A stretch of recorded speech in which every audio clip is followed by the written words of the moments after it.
بسم اللہ الرحمن الرحیم۔ السلام علیکم دوستو، میں ہوں علی رضا اور آپ دیکھ رہے ہیں روح انسان۔ آج کا ہمارا ٹاپک ہے امام علی رضا علیہ السلام سے پوچھا گیا، اے نواسۂ رسول، وہ کون سی چیزیں ہیں جو انسان کے دماغ کو تیز بناتی ہیں؟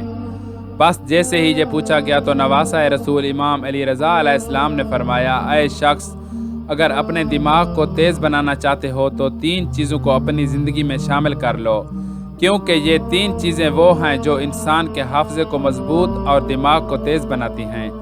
پہلا، قرآن مجید کا پڑھنا۔ جو انسان دن میں 1 مرتبہ قرآن کی تلاوت کرتا ہے تو اللہ اس کے دماغ پہ نور برساتا ہے اور یوں اس کا دماغ تیز ہونے لگتا ہے۔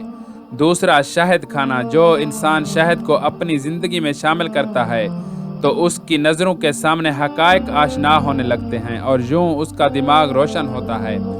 اور تیسرا، دودھ پینا۔ یاد رکھنا، جو انسان دن میں 1 مرتبہ دودھ پیتا ہے تو اللہ اس کے دماغ پر اپنی رحمتیں نازل کرتا ہے اور یوں اس کا دماغ تیز اور چیزوں کو جلدی نہیں بھولتا۔ دوستو، آج کی ویڈیو بس یہیں تک تھی۔ امید ہے آپ کو پسند آئی ہوگی۔ اپنی رائے کا اظہار کمنٹ سیکشن میں ضرور کیجیے گا۔ اگر آپ نے ہمارا چینل روح انسان سبسکرائب نہیں کیا تو جلدی سے کر لیں، کیونکہ ہم آپ کے لیے ایسی اچھی ویڈیو لاتے رہیں گے۔ ملتے ہیں ایک نئی ویڈیو کے ساتھ، تب تک کے لیے اپنا خیال رکھیے گا۔ اللہ حافظ۔